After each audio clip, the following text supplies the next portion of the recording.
कि भगवान श्री कृष्ण का जन्म हुआ।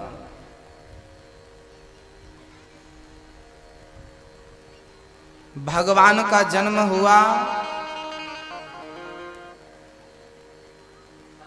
मथुरा में रात्रि के 12 बजे। अच्छा, भगवान ने 12 बजे का समय क्यों चुना? 11 बजे आ जाते, 1 बजे आ जाते, 2 बजे, 12 बजे।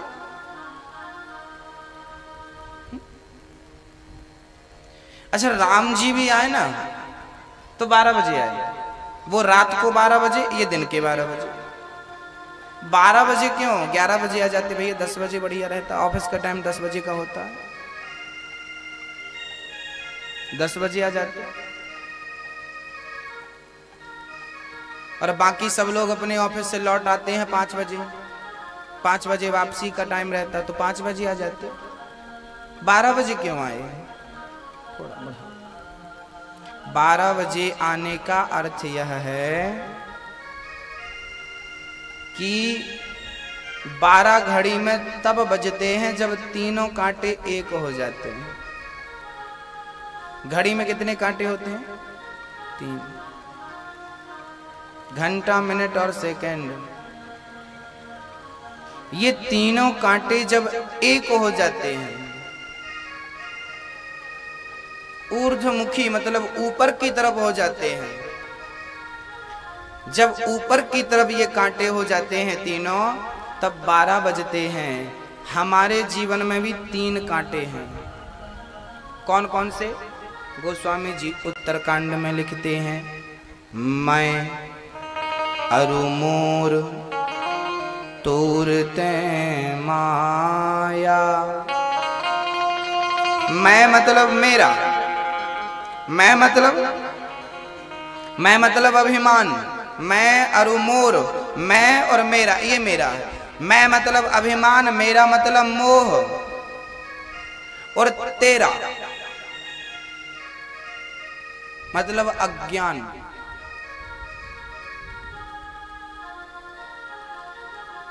जब मैं खत्म हो जाए, मतलब अभिमान खत्म हो जाए, जब मोह खत्म हो जाए, जब अविद्या खत्म हो जाए, जब तीनों ऊर्ध्वमुखी परमात्मा की ओर देखने लगे, तब परमात्मा का अवतरण संसार में होता है, आपके मन मंदिर में, आपके हृदय में होता है। जब मैं ना रहे, मैं मतलब अभिमान ना रहे,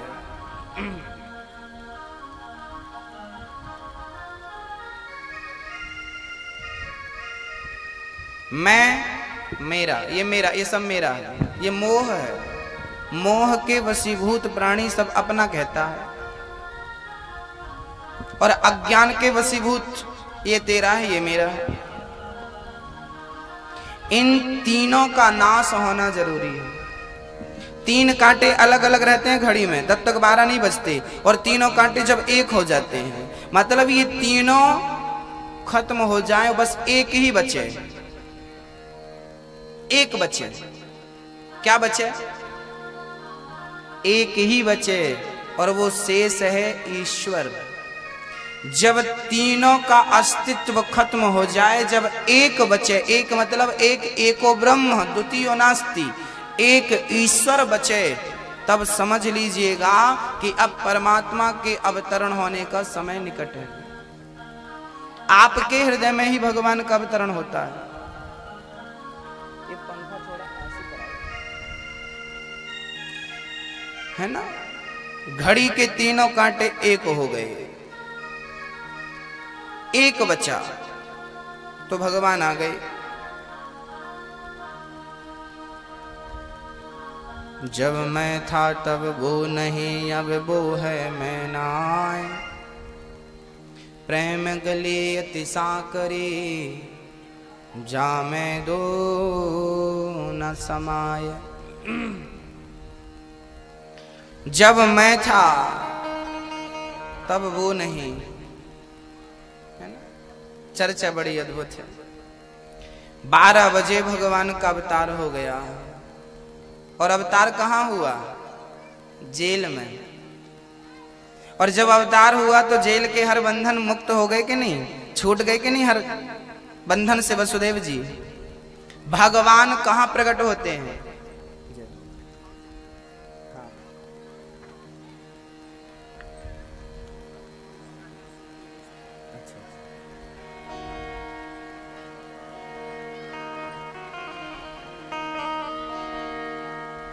अर्थ क्या है? अर्थ यही है कि भगवान का जन्म हृदय के जेल में होता है। और जिस दिन भगवान, आप कहते हो ना महाराज जी हम बड़े दुखी हैं, हम बंधे हुए हैं, आप तब तक इस जेल में बंद हो जब तक भगवान का जन्म नहीं हो जाता। जिस दिन आपके हृदय के जेल में ईश्वर का जन्म हो जाएगा, जिस दिन आपके हृदय की अवध में अयोध्या में भगवान राम का जन्म हो जाएगा, उस दिन सारे सारे बंधन से आप मुक्त हो जाएंगे, जैसे वसुदेव जी मुक्त हो गए। भगवान के आने की देर है, बंधन खुलने की देर नहीं है। वो आ जाए बंधन तो यूं खुल जाए, जब तक नहीं आया तब तक आप कितनी भी कोशिश कर लो वो बंधन खुलती ही नहीं। बंधन, मोह का बंधन, अज्ञान का बंधन, ये बंधन ही तो है। कोई काम के बंधन में बंधा हुआ है, कोई क्रोध के बंधन में बंधा हुआ है, कोई मोह के बंधन में बंधा हुआ। हर प्राणी बंधन में बंधा है। यदि बंधन से मुक्ति चाहते हो तो भगवान का प्राकट्य जरूरी है। आपका हृदय ही मथुरा है। भगवान जब प्रकट होगा ना तो यहीं प्रकट होगा। भगवान पहले अंदर आता है, बाद में बाहर दिखता है। मैया, भगवान पहले कहाँ आते हैं? जब तक अंदर नहीं होगा ईश्वर तब तक बाहर कैसे दिखेगा? कैसे? उदाहरण से समझिए। एक सज्जन चश्मे की दुकान के सामने खड़े थे। चश्मे वाले की दुकान में एक आदमी गया, भाई साहब चश्मा लगाओ। दुकानदार ने क्या किया? लेंस डाले, अब दिखा नहीं, अब दिखा नहीं, अब दिखा नहीं, अब दिखा, हाँ हाँ दिखा दिखा, ओहो हो ये सेट हो जाएगा, ये बढ़िया। बाजू में एक आदमी खड़ा दुकान में देख रहा था कि यार पहले तो इसको पढ़ते नहीं आता था, जैसे इसने चश्मा लगाया तो पढ़ते आने लगा। पहले पूछा सामने क्या लिखा है? बोले नहीं पता। सामने क्या लिखा है? नहीं पता। अब क्या लिखा? हाँ ZBCA ये लिखा।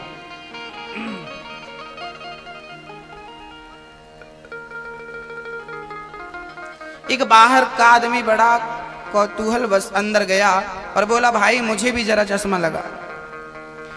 उसने बढ़िया ऐसे लेंस डाला। बोले अब दिखा? बोले नहीं दिखा। बोले आप पढ़ो क्या लिखा है? दिखा दिखा। उसके पूरे लेंस खत्म हो गए, इसको कुछ दिखा ही नहीं।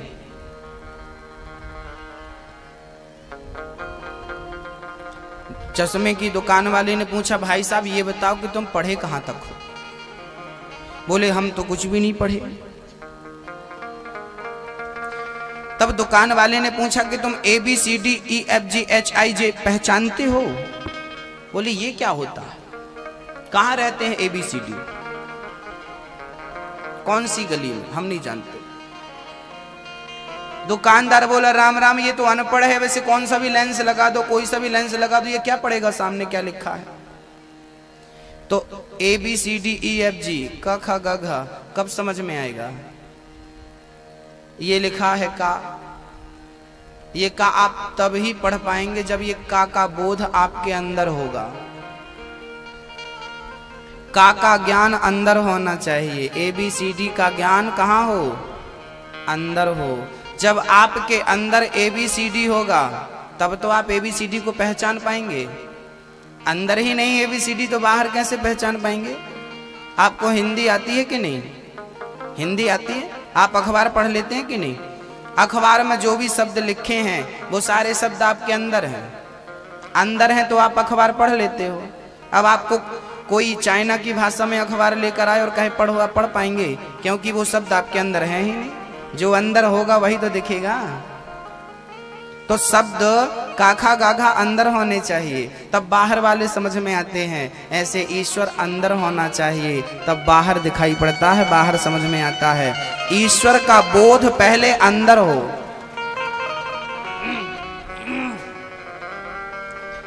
कृष्ण का बोध पहले अंदर होना आवश्यक है, फिर बाहर तो कॉमन है।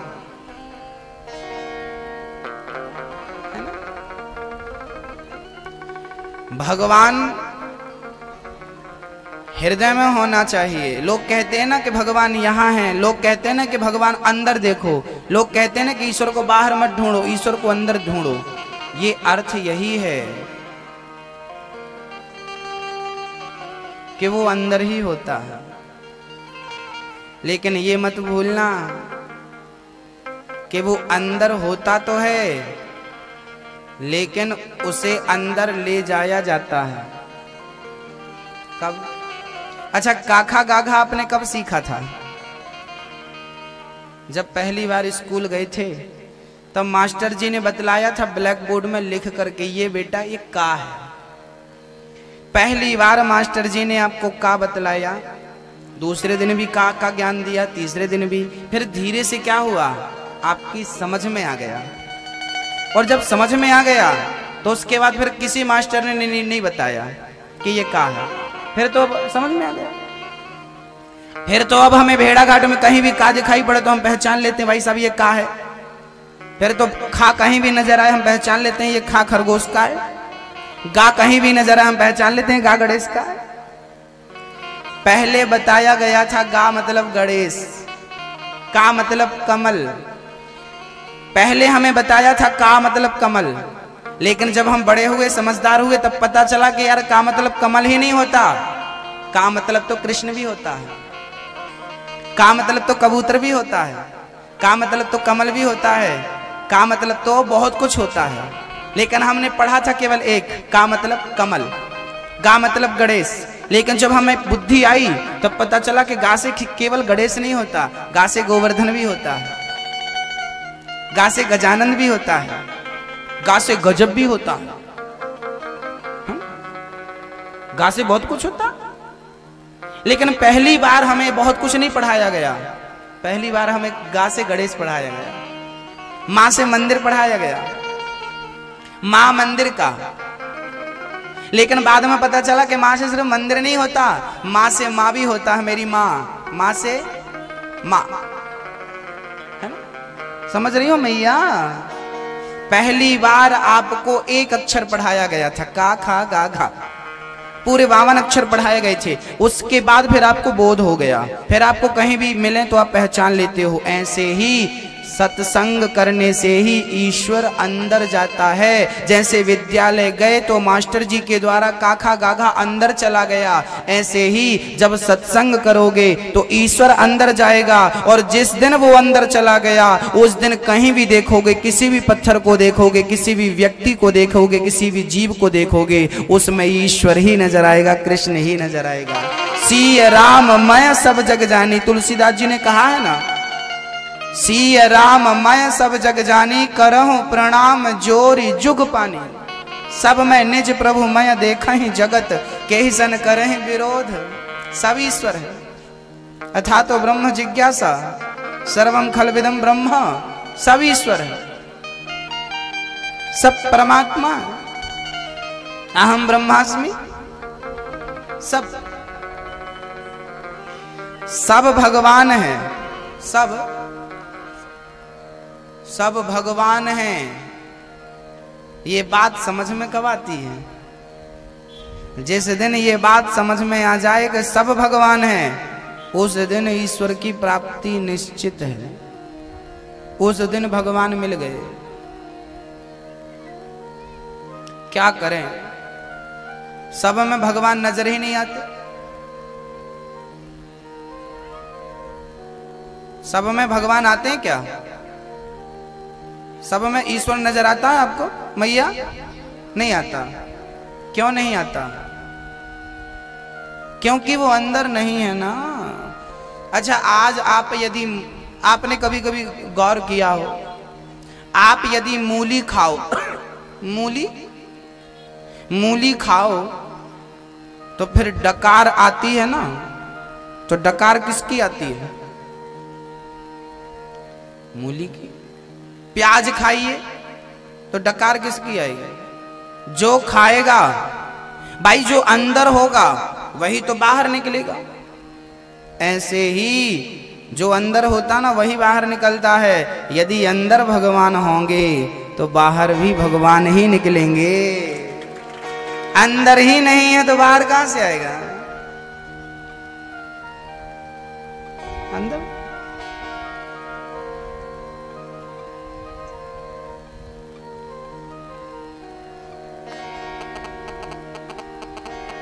जो अंदर होता है ना, संगीत के विषय में विद्वान लोग कहते हैं कि संगीत अंदर होना चाहिए, सुर और ताल अंदर होनी चाहिए। यदि सुर और ताल अंदर है तो वो व्यक्ति सुखी है, कहीं भी सुरताल पर ही रहेगा। और सुरताल अंदर ही नहीं हो, कितना भी वो पढ़ ले संगीत को, थोड़ी समझ पाएगा, विद्युत गोष्ठी में नहीं बैठ पाएगा। अंदर होना चाहिए।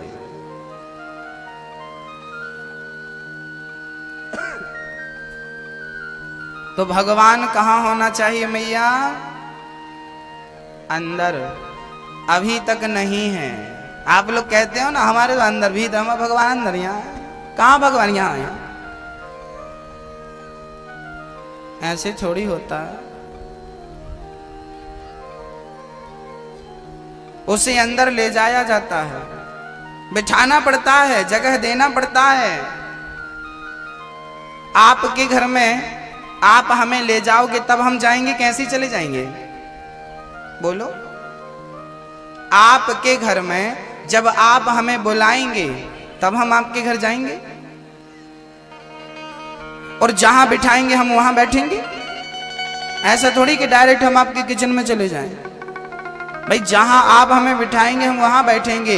ऐसे ही ये घर आपका है, आप कह रहे हो ना, है तो सब ईश्वर का, लेकिन आपको दे रखा है भगवान ने। चलो अब इस घर में आप भगवान को बिठाओ, आप बिठाओ, आप जहां बिठाना चाहे तो बिठाओ। ये घर आपका भी है, बिठाओ। आप बिठाओगे तो वो बैठेगा, नहीं बिठाओगे तो उसे क्या जरूरत पड़ी है? उसे बिठाना पड़ता है, बुलाना पड़ता है प्रेम से। जिसके हृदय में प्रेम है, जिसके हृदय में भक्ति है, भगवान उसके हृदय में आ जाता है, आकर के सुरक्षित जगह पर बैठ जाता है और बैठ करके अपने भक्तों की सदा रक्षा करता है, सदा भक्तों का ध्यान रखता है, जैसे माँ बच्चे का ध्यान रखती है।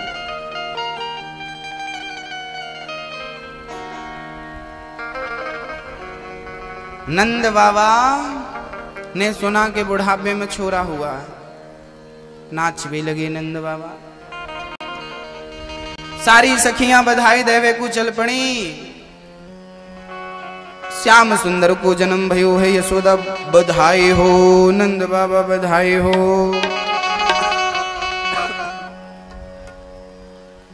सारी सखियां बधाई दे रही हैं, सांवरी सूरत पतेरी, दिल दीवाना हो गया। गोविंद की छवि कैसी है? सांवले हैं वो, है ना, गोरे नहीं है ज्यादा। भगवान सांवले होकर, अच्छा भगवान काले भी हैं। आपने बिहारी जी का दर्शन किया हो ना तो बांके बिहारी काले हैं। श्रीनाथ जी का दर्शन किया हो तो श्रीनाथ जी काले हैं। आपने खाटू श्याम का दर्शन किया हो तो खाटू श्याम काले हैं। आपने भगवान का दर्शन किया हो, भगवान काले हैं। अरे कृष्ण ही एक ऐसा है जो काला होकर इतना सुंदर है। देख लो, गोरा होता तो ना जाने क्या होता। इस दुनिया में काले होकर यदि कोई सुंदर है तो केवल कृष्ण, कोई दूसरा नहीं। सांवरी सूरत पे तेरी दिल दीवाना